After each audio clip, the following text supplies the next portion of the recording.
मीठे बाबा के हम आप सभी एक मीठे परिवार के गुलदस्ते हैं। हम आप सबको मीठा बाबा ने अपने परिवार का गुलदस्ता बनाया है। खुशबूदार फूल बनाया है। हम आप सभी बाबा के श्रीमत प्रमाण अपने जीवन को खुशबूदार बना रहे हैं। लेकिन ब्राह्मण आत्माओं के सामने पास्ट के हिसाब किताब आते हैं तो थोड़ा सा मुश्किल लगने लगता है। लेकिन हम आप सबको उन हिसाब किताब को पार करके और खुशबूदार फूल बनना ही है। बाबा ने मुरली में कहा था कि आपके अंदर कोई विशेष गुण ना हो, कोई शक्ति ना हो, कोई बात नहीं है। ज्ञान की गहराई की समझ ना हो, कोई बात नहीं। सिर्फ एक बात पक्का कर लो कि दुआएं देनी है, दुआएं लेनी है तो बेड़ा पार हो जाएगा। क्योंकि दुआ देने और लेने में चारों सब्जेक्ट्स आ जाते हैं। लेकिन ब्राह्मण आत्माओं से लगातार दुआएं ना निकल पाती हैं, ना ले पाते हैं। इसका कारण मेरे समझ से दो है। एक कारण है दुआओं से फायदा क्या है वो पता नहीं है, स्पष्ट क्लियर नहीं है।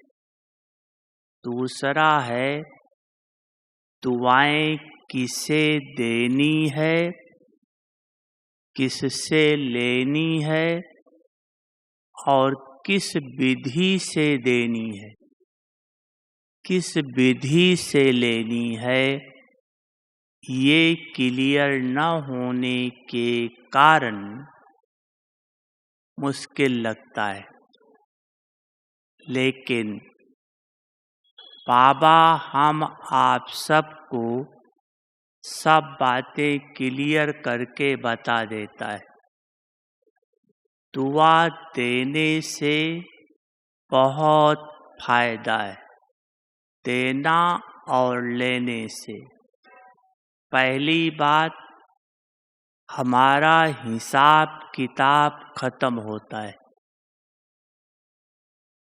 दूसरा फायदा है आपस में स्नेह बढ़ता है। तीसरा फायदा है पुरुषार्थ में एक्स्ट्रा मार्क्स ऐड होता है। चौथा फायदा है भक्ति मार्ग में हमारी मूर्तियों से भगत आत्माएं दुआएं प्राप्त करती हैं। मूर्तियां जड़, बोलती नहीं, लेकिन अब आपने दुआएं दी है, उसका वाइब्रेशंस उन जड़ मूर्तियों से प्राप्त होता है। अभी भी देखो, कोई कोई मूर्ति से बहुत ज़्यादा लोग वाइब्रेशंस प्राप्त करते हैं, फल मिलता है, किसी से कम मिलता है, लेकिन मिलता जरूर है। तो दिया सबने दुआएं हैं, लेकिन किसी ने कम और किसी ने ज़्यादा। दुआएं किसको देनी है, कैसे देनी है, कैसे लेनी है, ये स्पष्ट न होने के कारण दुआएं दे नहीं पाते। ज़्यादातर लोग समझते हैं ब्राह्मणों को दुआएं देनी है, ब्राह्मणों से दुआएं लेनी है। तो है, लेकिन दुआएं हमें 5 को देनी है और 5 से लेनी है। पहली बात, बाप को शुक्रिया अदा करना है और बाप से दुआ लेनी है। बाप को शुक्रिया अदा करना है और बाप से दुआ लेनी है। दूसरा है, स्वयं को दुआ देनी है और स्वयं से दुआ लेनी है। स्वयं में 2 चीज है, आत्मा और शरीर दोनों अलग है। आत्मा को भी दुआ देनी है और आत्मा से भी दुआ लेनी है। शरीर को भी दुआ देना है, शरीर से भी दुआ लेनी है। तीसरी बात है, ब्राह्मण आत्माओं को दुआ देनी है, ब्राह्मण आत्माओं से दुआ लेनी। चौथी बात है, प्रकृति को दुआ देनी है और प्रकृति से दुआ लेनी है। और 5वीं बात है, अज्ञानी जो भी आत्माएं हैं, चाहे लौकिक में हैं या जो भी अज्ञानी हैं, उन सबको दुआ देनी है और उन सब से दुआएं लेनी है। जो इन 5 को दुआ दे सकता है और दुआ ले सकता है, उस ब्राह्मण आत्मा का बेड़ा पार है। उसको इस ज्ञान मार्ग में मुश्किल नहीं है। लेकिन जो इन 5 में से एक को भी मिस करते हैं, तो उनके सामने पुरुषार्थ बड़ा मुश्किल हो जाता है। अब बताते हैं दुआएं लेना कैसे है और दुआएं देना कैसे। पहली बात है, बाप से दुआ लेनी है और बाप को शुक्रिया अदा करनी है। अब बाप से दुआ कैसे लेंगे? आपको बाप दुआ कब देगा? अज्ञान काल में भी देखो कोई किसको दुआ कब देता है? जब वो उसका कहना मानता है तब, अर्थात आज्ञाकारी बनने से। आज्ञाकारी जितना बनेंगे उतना ज़्यादा उसकी दुआ ले सकेंगे। आप बाबा के जितने आज्ञाकारी बनेंगे उतना बाबा की दुआएं आपको मिलती रहेंगी। ऐसे आज्ञाकारी हम सभी हैं। बाबा के श्रीमत प्रमाण ही अपने जीवन को चला रहे हैं, लेकिन अंतर क्या है? अंतर है नंबरवार है। आज्ञाकारी किसे कहा जाता है? आज्ञाकारी का अर्थ है कि जिसने बोला वो काम तुरंत करके दिखाना, उसको आज्ञाकारी कहा जाता है और उसकी दुआ मिलती है। उदाहरण के रूप में मान लो आपको कोई तकलीफ है, कोई बीमारी है और आप किसी को कहते हो कि भैया अभी थोड़ी ये दवाई ला करके दे दो,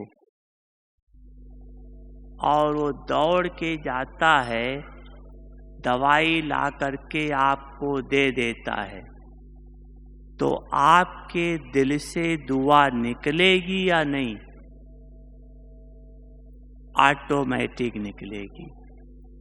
लेकिन आपने उसे कहा दवाई ले आओ और वो उस समय दवाई लाकर नहीं दिया, अगले दिन दवाई 2-3 गुना ज़्यादा लाकर दिया, तो भी दुआ निकलेगी? निकलेगी? नहीं। ऐसे हम ब्राह्मण आत्माएं हैं। बाबा की मुरली सुनते हैं। जिस मुरली में जो कहा, जिस दिन जैसे कहा, उस दिन वैसे ही कर लेना, उसी समय करने लग जाना, उसको आज्ञाकारी कहते। लेकिन कई ब्राह्मण बच्चे ऐसा करते नहीं। उदाहरण के रूप में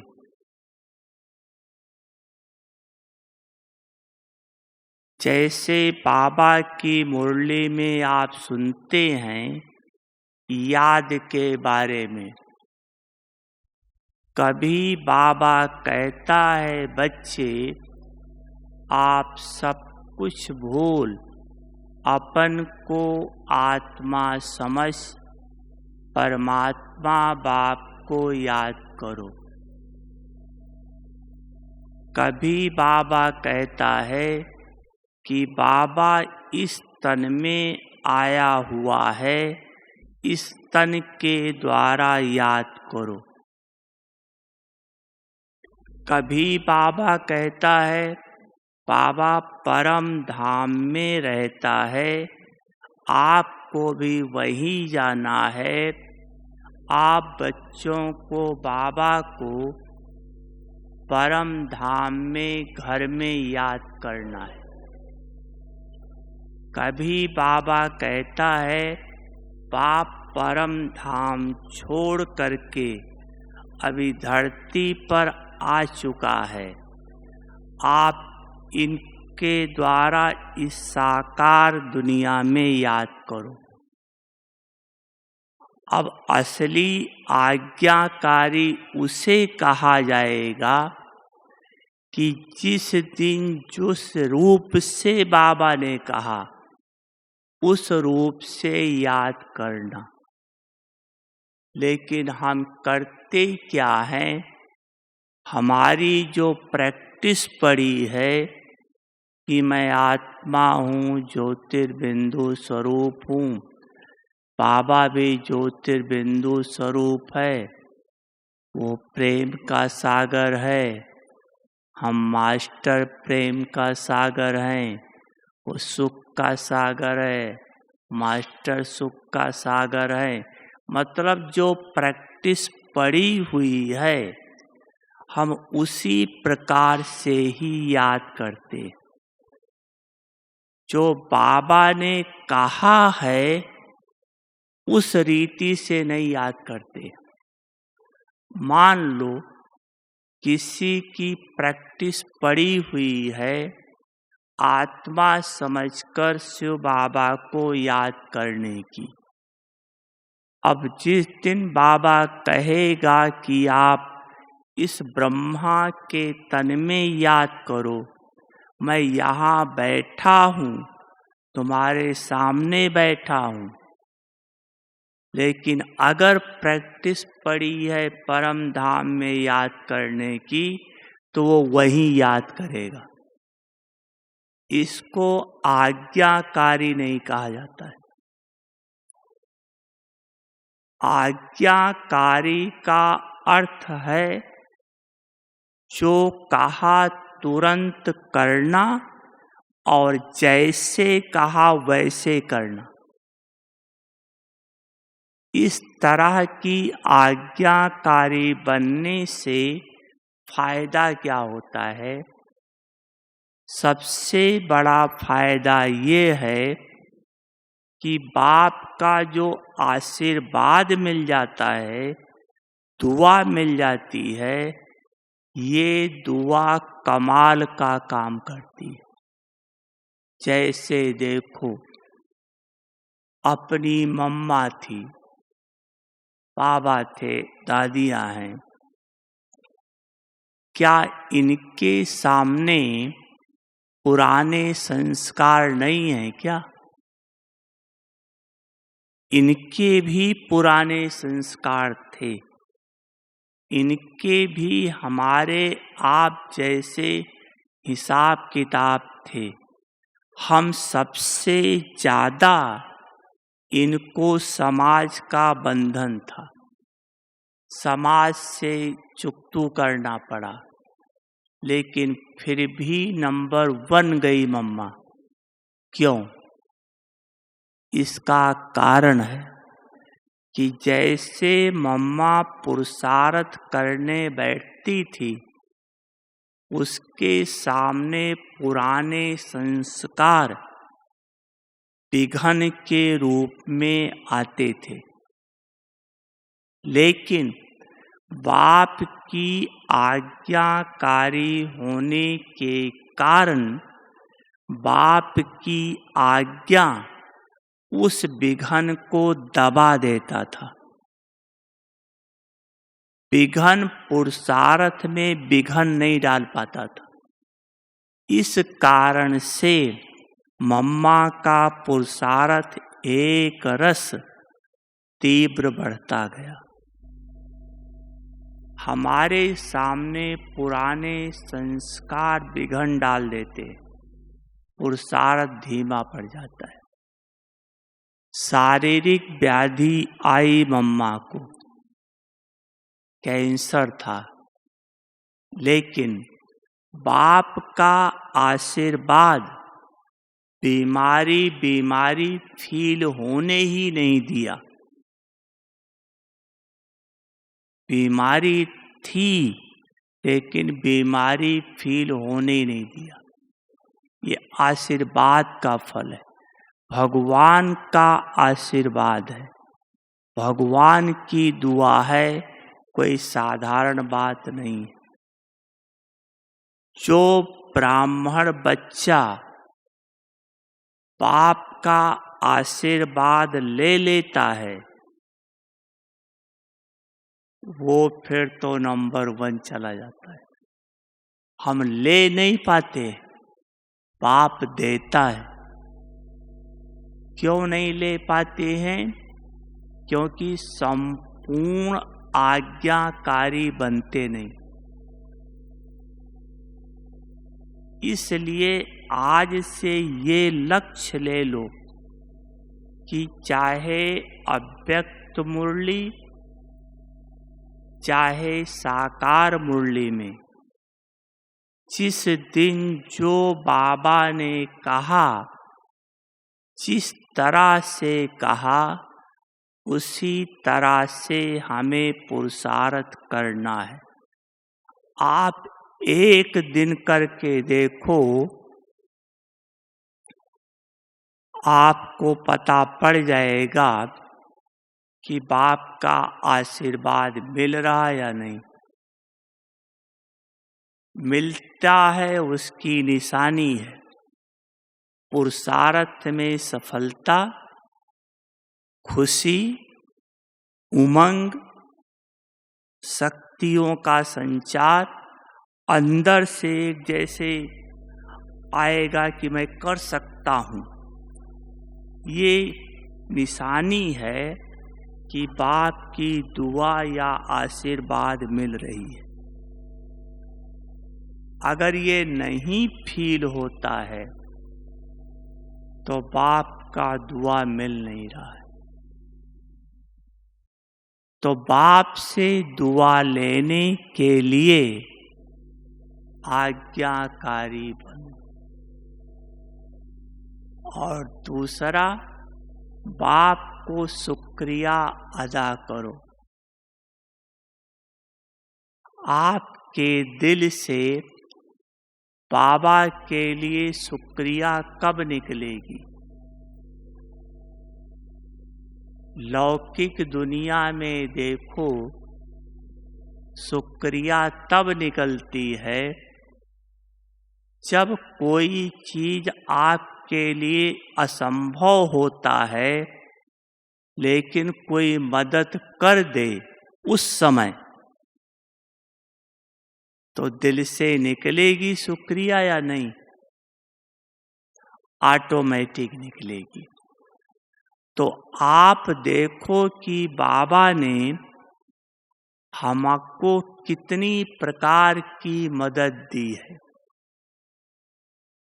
असुर से ब्राह्मण बना दिया, वर्षे का अधिकारी बना दिया, भगवान के महावाक्य सुनने का अधिकारी बना दिया। आपको क्या नहीं दे दिया है? कौन सी ऐसी चीज रह गई जो आपको भगवान के द्वारा नहीं मिली? सब मिल गई। अगर ये स्मृति में रहे कि हमको बाप से ये मिला, ये मिला, ये मिला, बाबा ने हमको इतना महान बना दिया, तो दिल से शुक्रिया निकलेगी। शुक्रिया बाबा, आपने हमें क्या से क्या बना दिया। जिस लायक नहीं थे वो हमें बना दिया। दूसरी बात है स्वयं को दुआ देना और स्वयं को दुआ लेना। स्वयं में आत्मा है और शरीर है। आत्मा को दुआ कैसे देंगे?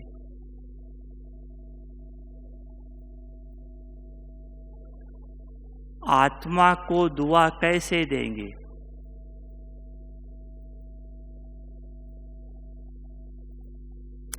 अपनी आत्मा को दुआ देने की विधि है कि आत्मा को कितनी प्राप्तियां हुई है, उस प्राप्ति को स्मृति में लाना।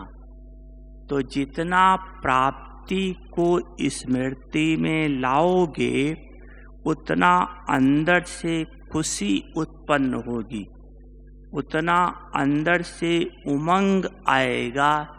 यही खुशी उमंग ही आत्मा को दुआ देना है। अगर आपने जितनी प्राप्ति हुई है वो मर्ज है, प्राप्ति हुई है जरूर, लेकिन मर्ज है, इमर्ज नहीं है, तो खुशी नहीं आती है। तो आत्मा जैसे कि वैसे रहती है। लेकिन दुआ देना अर्थात प्राप्तियों को इमर्ज करना कि बाबा ने मुझे क्या से क्या बना दिया, वाह बाबा वाह, वाह रे मैं वाह, वाह रे मैं वाह। तो जितना दिल से ये निकलेगा वाह रे मैं वाह, उतना आत्मा को दुआ ऑटोमेटिक मिलती जाएगी। जब प्राप्तियों को नहीं सोचते हैं तो वाह रे मैं नहीं निकलता। तो ये आत्मा को हम दुआ भी नहीं दे पाते हैं, साधारण रीति से समय बीत जाता है। और आत्मा से दुआ लेने की क्या विधि है?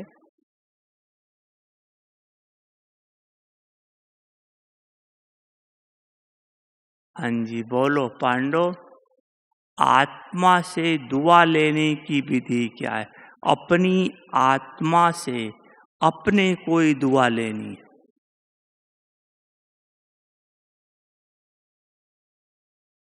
आत्मा को दुआ लेने की विधि है सारे नियम मर्यादाओं पर आत्मा को चलाना।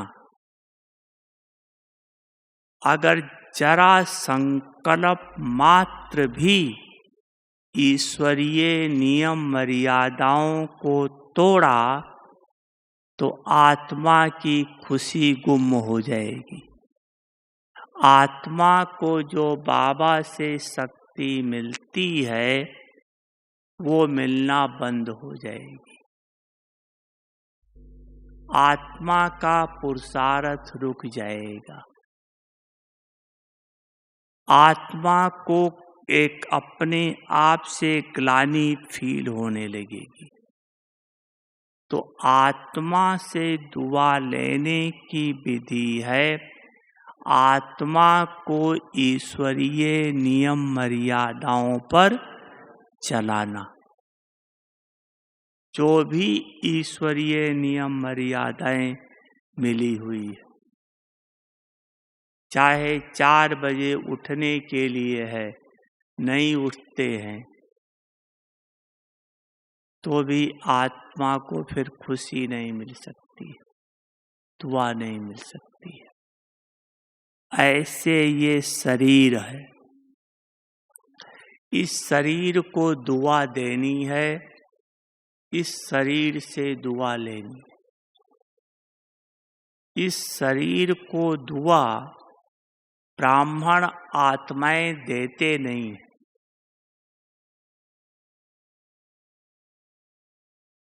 कई ब्राह्मण आत्माएं ऐसे हैं कि जब ज्ञान में आए हैं तो थोड़ा बुजुर्ग हो गए, शरीर साथ नहीं दे रहा है, कान कम सुन रहा है, पैर नहीं चल रहा है, या गरीब घर के हैं, तो उनके मन में क्या संकल्प आता है कि हम ऐसे समय ज्ञान पर आए जबकि हम यज्ञ में धन भी नहीं दे सकते हैं, तन से सेवा भी नहीं कर सकते हैं।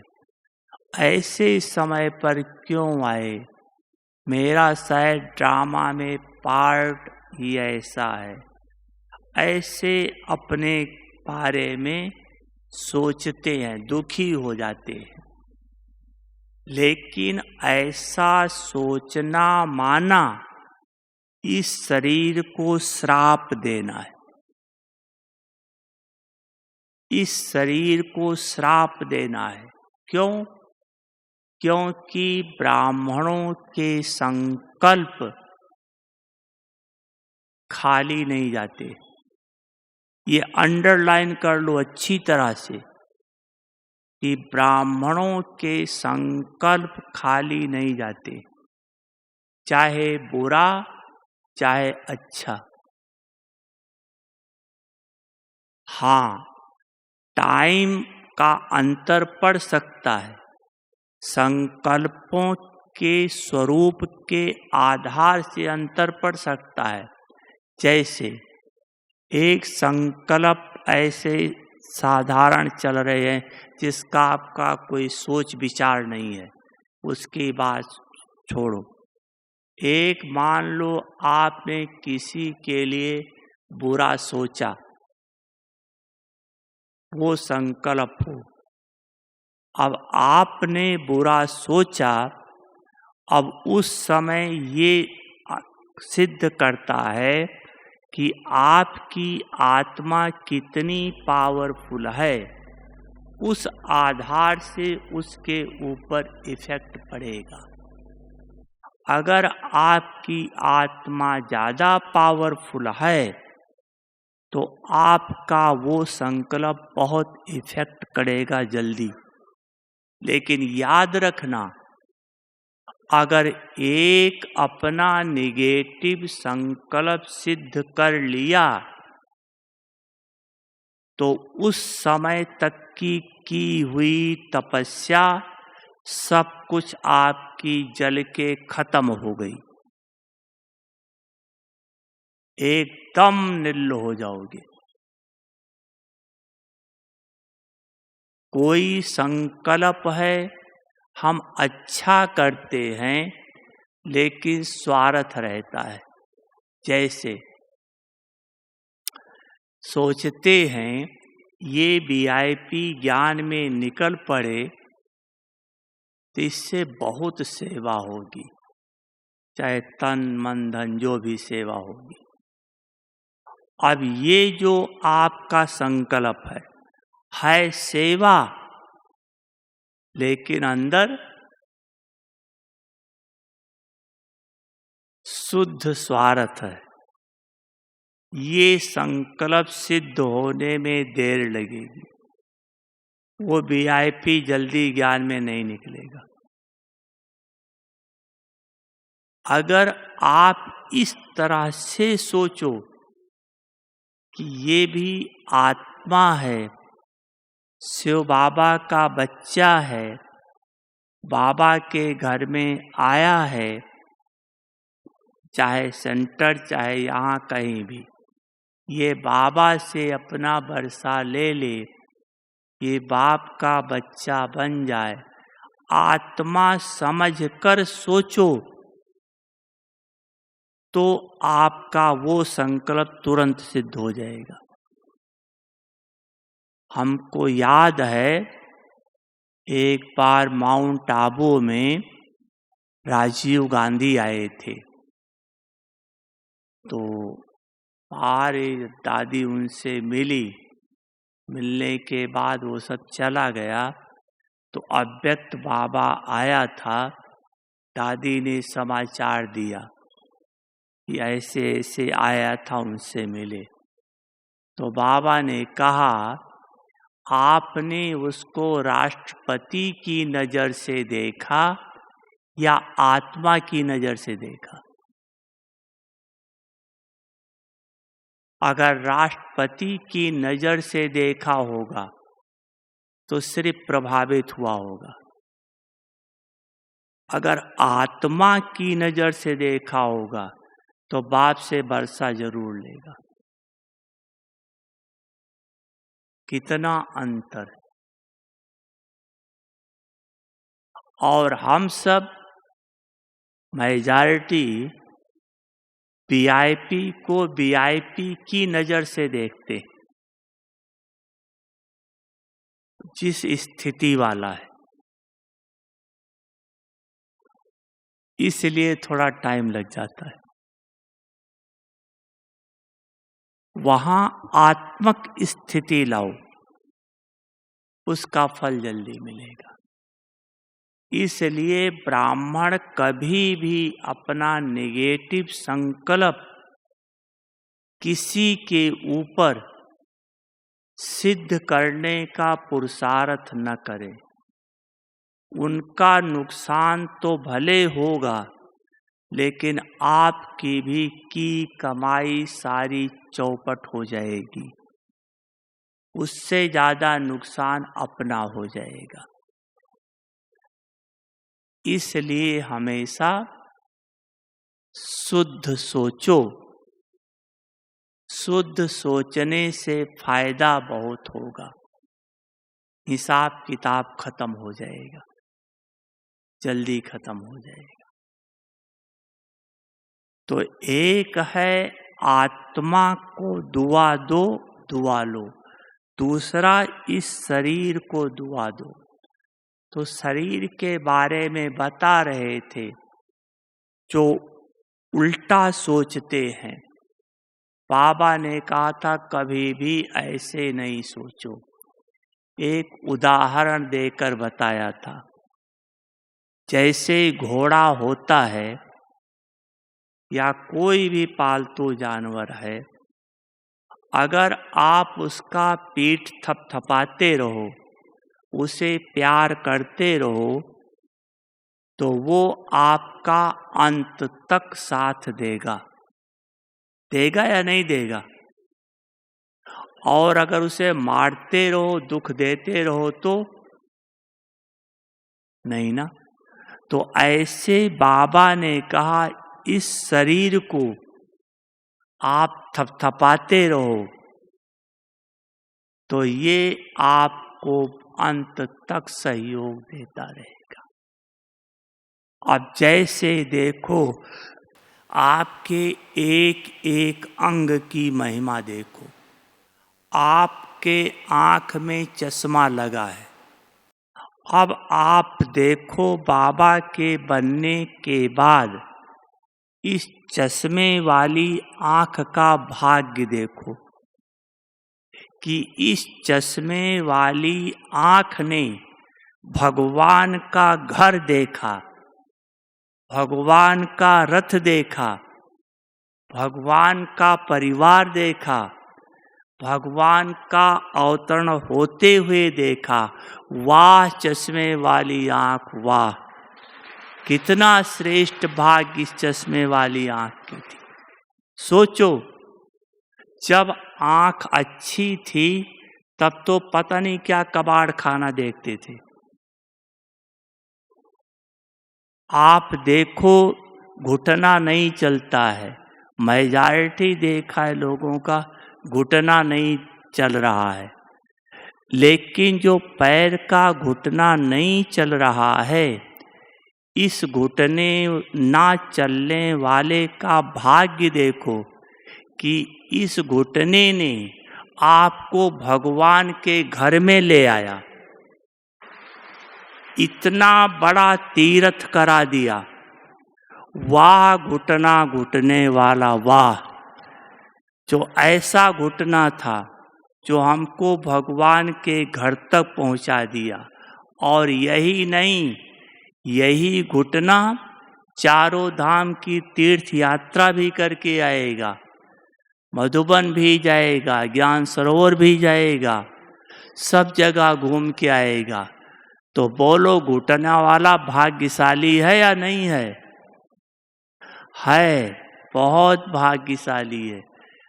आप कान का देखो, नहीं सुनाई पड़ता है, मशीन लगाते हैं, लेकिन कम सुनाई वाले कान का भाग्य देखो कि इस कम सुनाई वाले कान ने भगवान के डायरेक्ट महावाक्य सुने। सोचो, जिस महावाक्य से हम मनुष्य से देवता बन जाएंगे, वाह कम सुनने वाला कान वाह, कितना श्रेष्ठ एक एक अंग का भाग्य देखो। आप बिस्तर पर पड़े हो,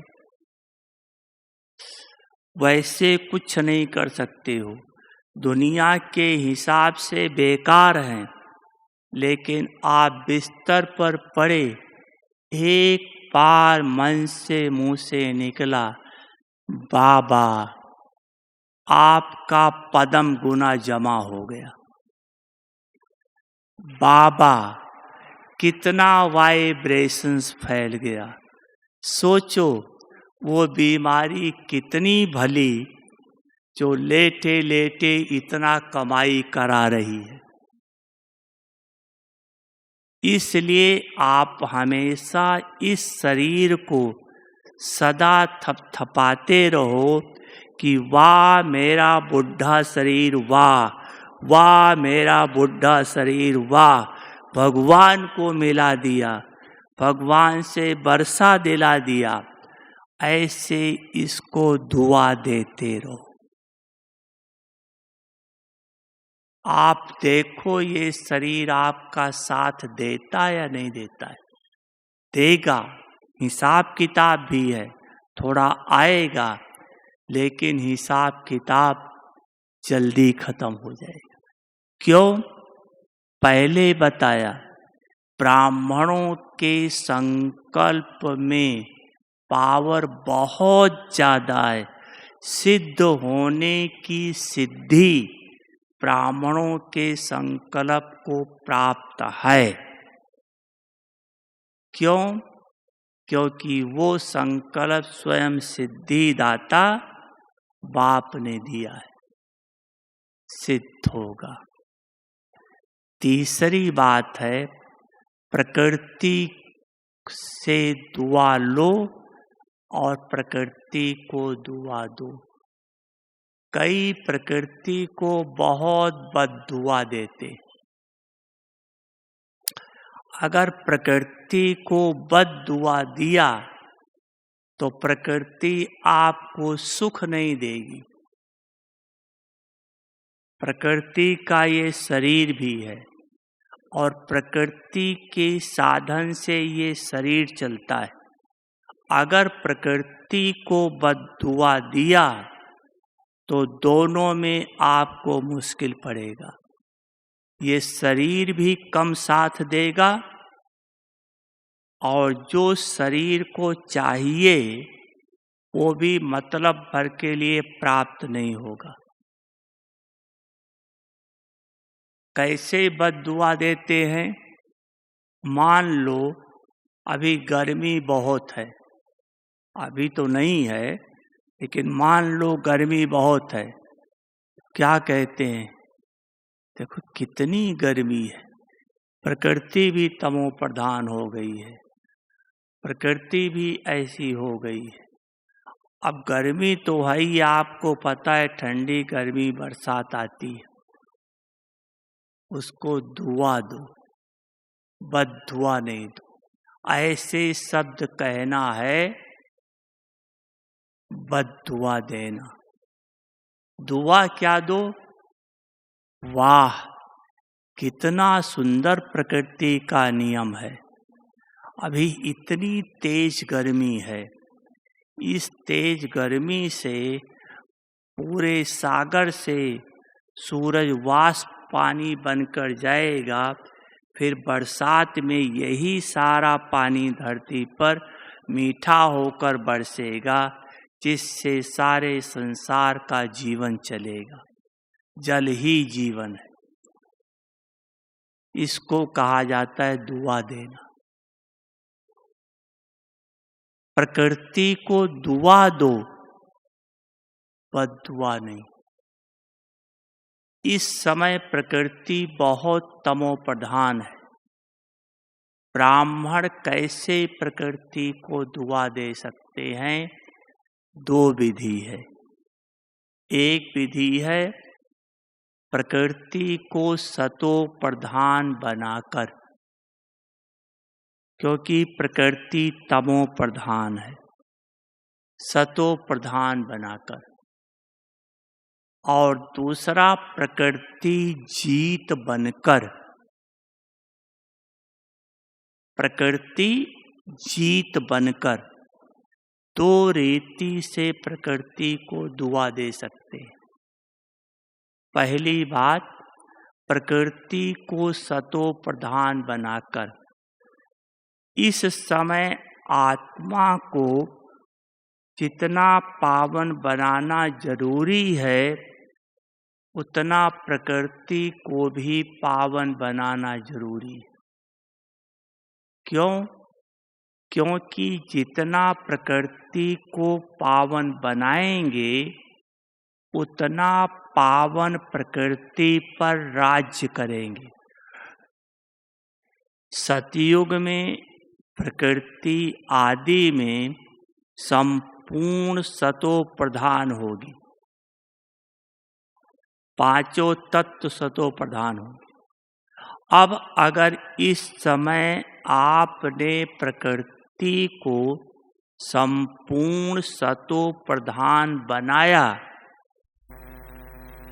तो सतो प्रधान प्रकृति पर राज्य करोगे।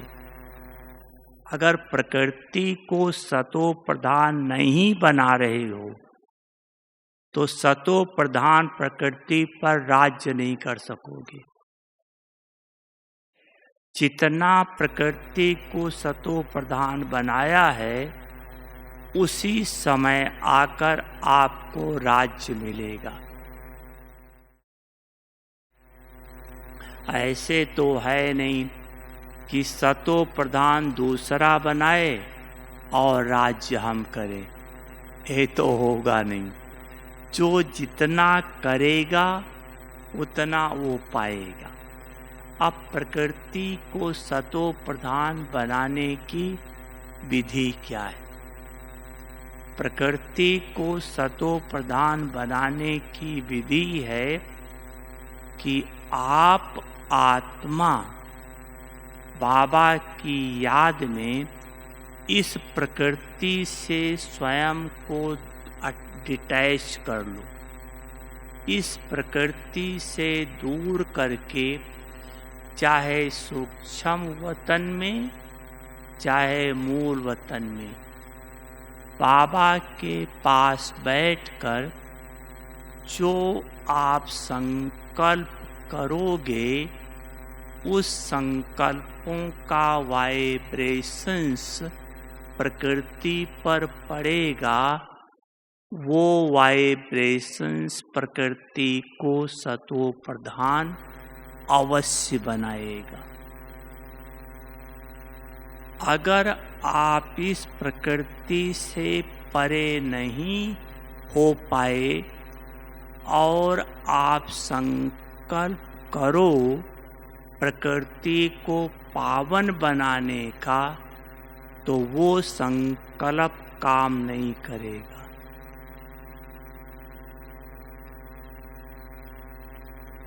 इसका मैंने बाबा से पूछा था, अव्यक्त बाबा से, कि बाबा आप कहते हो हमारे संकल्प लाखों माइल दूर तक चले जाते हैं, और बाबा हमारा संकल्प तो यहाँ ही नहीं पहुँचता है, लाखों माइल दूर कैसे पहुँचता है?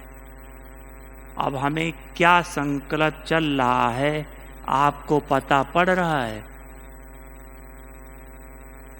तो जब यही नहीं पहुँच रहा है तो लाखों माइल दूर कैसे पहुँचेगा? तो बाबा ने कहा था कि पूरे संसार में हर एक जगह पूरे संसार का वायुमंडल समाया हुआ है।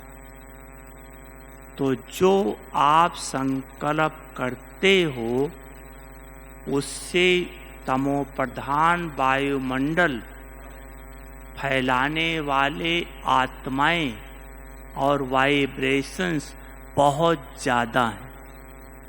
इसलिए आपका वाइब्रेशंस जैसे यहाँ से निकलता है बस आगे ही जाके रुक जाता है, क्योंकि आगे तमो प्रधान वाइब्रेशंस बहुत ज़्यादा हैं।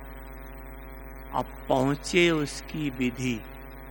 बाबा ने बताया था, तो जो संकल्प पहुँचाना चाहते हैं उस एक संकल्प में थोड़ी देर बाबा के साथ कंबाइंड हो जाओ और दूसरा संकल्प ना आए तो वो संकल्प भगवान के समान शक्तिशाली बन जाता है। तो जो कहते हैं जैसे राम का बाण खाली नहीं जाता था, ऐसे राम में बना हुआ संकल्प खाली नहीं जाएगा। अवश्य ये संकल्प आपका पहुंच जाएगा और प्रकृति पावन बनती जाएगी। अच्छा, ओके, ओम शांति।